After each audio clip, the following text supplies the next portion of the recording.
Pump it up, pump it up. Trae. Come on, come on. With Trae. Pump it up, pump it up. It's the day with This is the day to gain inspiration, to make a positive change in the nation. We're inviting you to partake in conversation, to raise your vibration. It's the day that we will all celebrate all of our peeps that make this thing elevate. Watch the negative fade away, cause it's the day with Trae.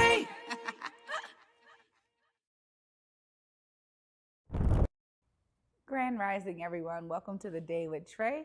I'm your host, Trae Holiday. I want to welcome you to a magnificent Monday. Really excited because actually today we get to throw back to an amazing interview I got to capture with Larissa FastHorse, one of the primary writers for the reimagined Peter Pan that's happening with Broadway across America. And it was just here recently, just wrapped up this past weekend, but it was just here in the Seattle area. And so we're going to do a spotlight kind of shining in on how they were able to reimagine this story for today's audience. But of course, you know it's the top of the show, so it's the perfect time for you to tag and share this stream right here. That's right. You're helping us grow. Share this show with folks who you feel could benefit from the daily dose of dopeness we work to give you here on The Day with Trae. And if you can't watch our show, we still have you covered because you can listen to our show anywhere you find your favorite podcast. Just search Converge Media Network and The Day with Trae. You'll find us on whichever platform is your favorite. Now, before we get into it and throw back to this amazing interview with Larissa, I just wanted to say that one of the great things around how people are diversifying not only the producers and the cast, but also folks who are behind the scenes making decisions around all types of live performances. It's beautiful because the audience is experiencing that diversity and seeing themselves in cast, in shows that maybe for decades they really couldn't imagine themselves being in, or oftentimes there was maybe one person who was of the global majority, and you know it was like, oh, okay, that one person is what they could stomach or something like that. But I love being a patron of live performances and really diving into the artworks that have been bringing themselves to the Seattle greater metro area and seeing that folks are sincere in their commitment to really open up the doors for so many talented individuals that are representatives of the global majority. It's a beautiful thing to see because I've been able to see it in ballet, opera, theater, I mean, even in art gallery shows, really showcasing artworks from diverse audiences, diverse backgrounds, folks who are bringing their lived experience to their work. It's a beautiful thing to see. But I'm grateful that we get to actually talk to Larissa after this break. Y'all will hear how she was talking about bringing her passion to this body of work with something that we know so well. You know, the story of Peter Pan has had ups and downs, and over the years, a lot of stories like Peter Pan that come from a certain era, honestly, we're telling the time of that time. And as times have progressed, you know, the stories need to progress. The representation needs to progress. So I love seeing that that's happening in all types of these kind of stories that we've known for many generations. So after this short break, y'all, you could definitely want to come back because I get the chance to dive in with Larissa FastHorse and we talk all about Peter Pan. Stay tuned. You're watching The Day with Trae. Here on Back to Vesa, it's always been important to me that we uplift stories from across the region and that no matter where you live in the nation, you never have to miss a moment of the show as we continue to highlight the beauty, excellence, and resilience of our communities across the Pacific Northwest. Why? Because representation matters. So no matter where you live, be it the Central District or Centralia, Portland or Pullman, or anywhere across the country, I encourage you to join me on this Back to Vesa journey by downloading the free Fox Local app on your phone or smart TV as we continue to elevate the very best in our communities. I learned about the ANU program through many different community organizations. The program, they're very good at making sure that you meet the right people. My favorite part would have to be the community building and also the volunteer opportunities as well. I've been working on my physical health a lot more. I've been intentional about that and they're very big on that. I'm still learning how transformational it is because there's just so much opportunity. It's a great program and they will support you. Visit the link at the end of this video to learn more. Hey, hey, hey, hey. You another business connections. Third annual back to school function, pop-up shopping, and resource fair. Saturday, August 31st, 2024, 12 p.m. to 6 p.m. Live DJ with live performances. We have a petting zoo, healthcare information, job opportunities. We're giving away free backpacks. Sponsored by Arms Around You, 11805 Renton Avenue South, Seattle, Washington, 98178. Stop the gun violence. Welcome back, everyone, to The Day with Trae. I'm your host, Trae Holiday. I'm really excited about this interview with Larissa FastHorse. I'm so glad that she was able to make some time to join me in the Black Media Matter studios to tell us all about Peter Pan that's going across Broadway, across America right now with STG Presents. It was here at the Paramount Theater just this past weekend as it wrapped up. But of course, there are many shows happening. Just listen in to what Larissa has to say about the show. What's up, everybody? Trae Holiday here from The Day with Trae, and I have a special interview that I get to bring to you today. I'm actually excited because Broadway Across America has Peter Pan going on right there at the Paramount Theater for STG, and we got Larissa FastHorse in the building. Hi, Larissa. Hey, I'm so thrilled to be here. Yeah, well, we're so glad to have you here. And, you know, we have been like missing our Broadway Across America family, so it's great to have you here. Tell us a bit about your kind of start, right? You're an award-winning writer. You've written a lot of different works, and I would love to hear a little bit about your beginnings and your connection to Peter Pan. Yeah, well, I started actually as a rare Native American ballet dancer from South Dakota. So that was my first career. And then, you know, you retire so young. I was almost 30 years old and retiring, and I had to find another career. So my husband's from LA, so I ended up working in film and TV first and in writing, which I loved doing. And I really, I didn't quite find my place there. This was 15 years ago, before social media, when the depiction of Native American people in media was flawed, shall we say. And it was really frustrating. And so I got commissioned to write my first play during that time, and I just fell in love. I said, you know, this is Dancers with Furniture. I could do this. I get it. And American theater was really ready to do things differently and to really represent folks differently, accurately, and to have a wide variety of voices be a part of the ecosystem. And so I really felt like I found a home in American theater. Not to say there weren't a lot of obstacles and challenges there, but as I went through the years now, you know, my biggest known play before Peter Pan was the Thanksgiving play, which was on Broadway last year and has been all over the country. It's one of the top 10 most produced plays in the country. And that got me to Peter Pan because they, you know, needed someone who had what they call Broadway approvable credits to rewrite the show. And to be perfectly honest, I'm the only known Native American, you know, living writer that's been on Broadway. The last one that we know of was Lynn Riggs, who was in the beginning of the last century. So they came to me, which was great, but also complicated. You know, I had avoided Peter Pan. I only knew about the harm it had caused to a lot of people, and I really didn't want anything to do with it. You know, growing up, I hadn't seen it, I didn't watch it, I didn't read it.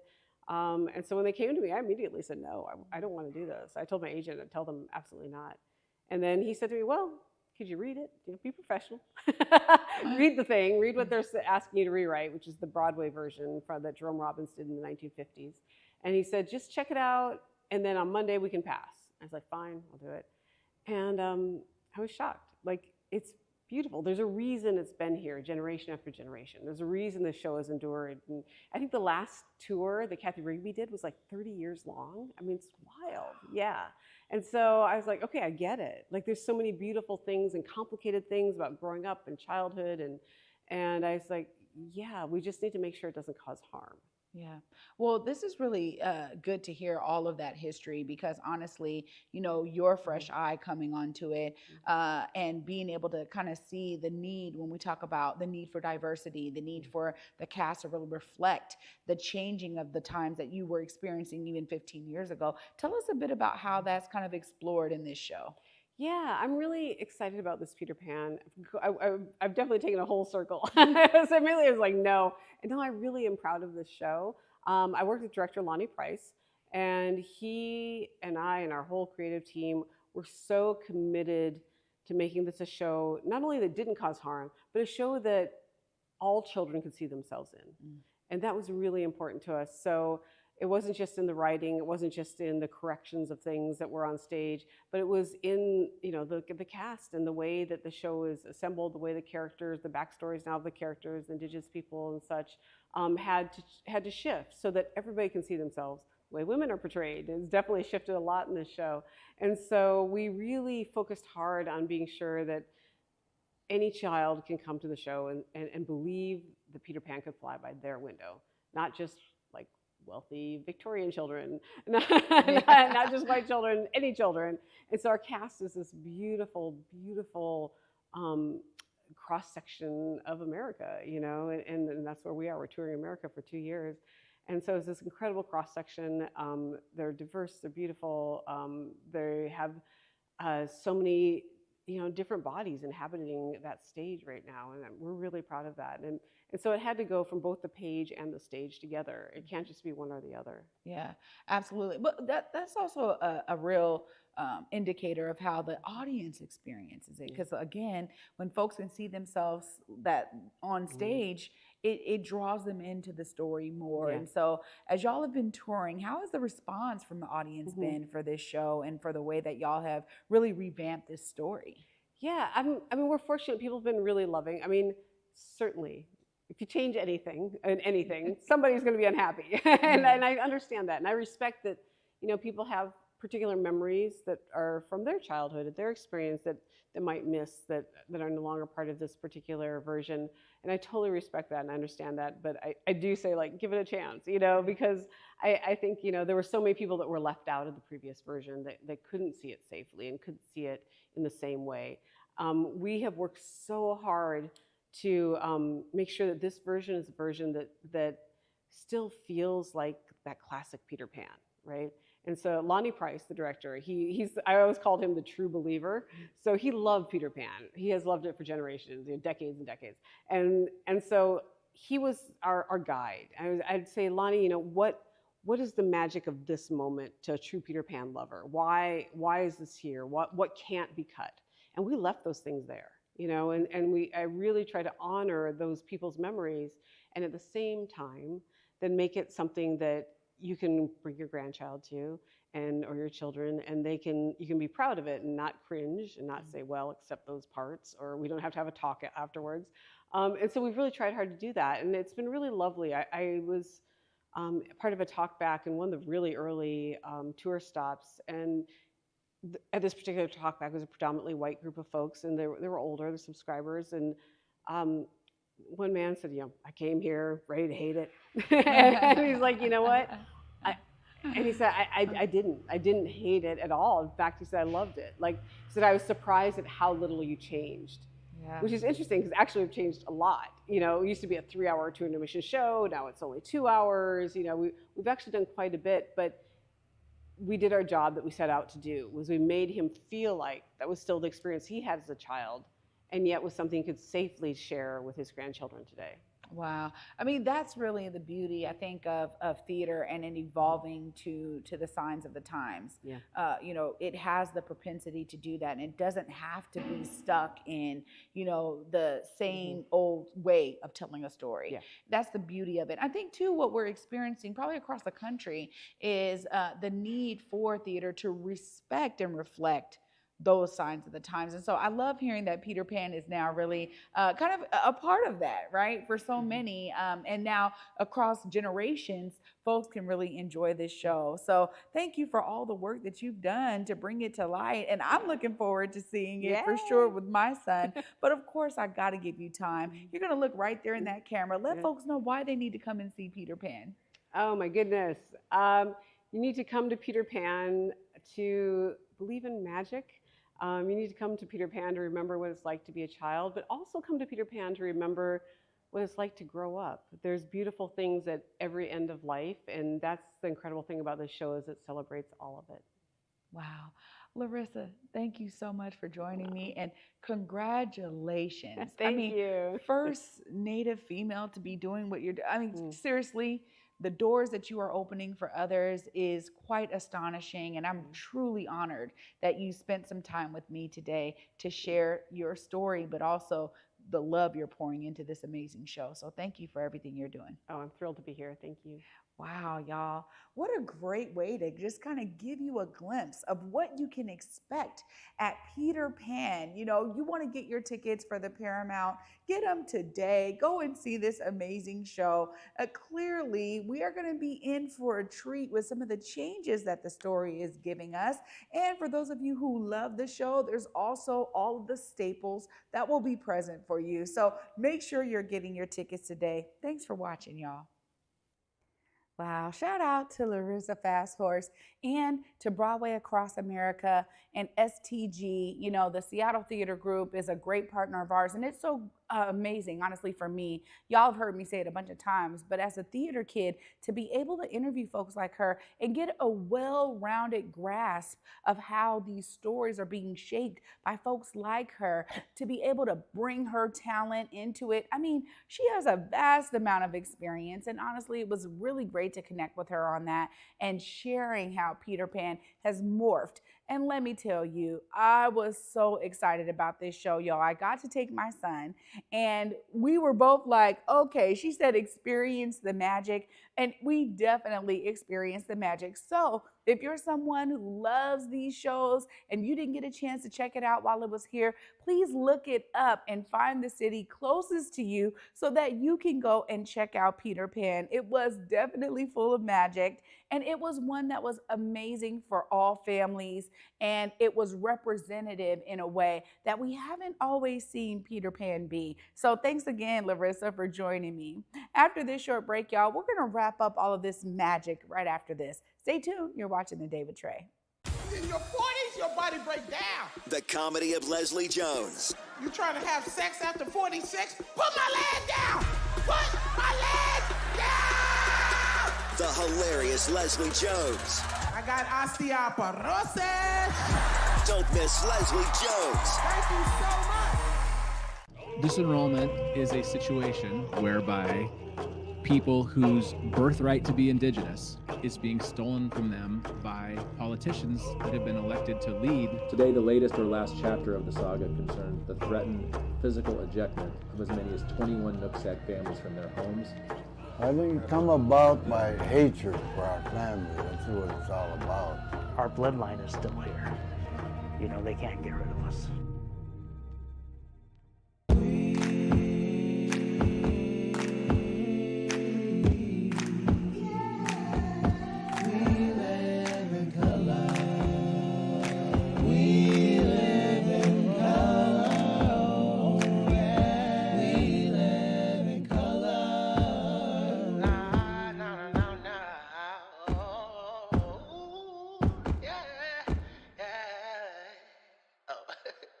Start the show.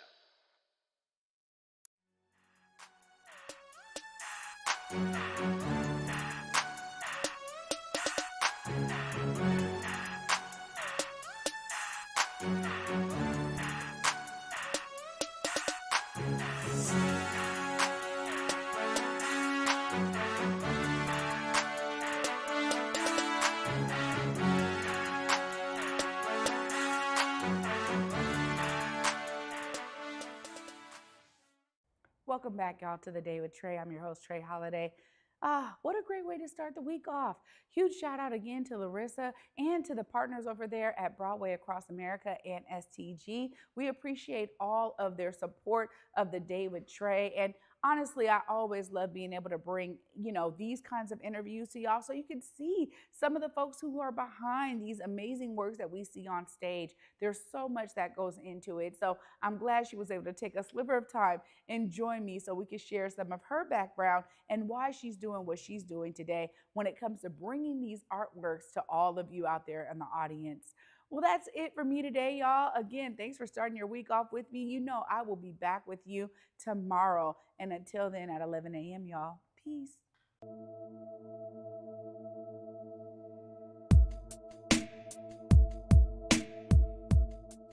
Converge Media produces culturally relevant content for Black and urban audiences.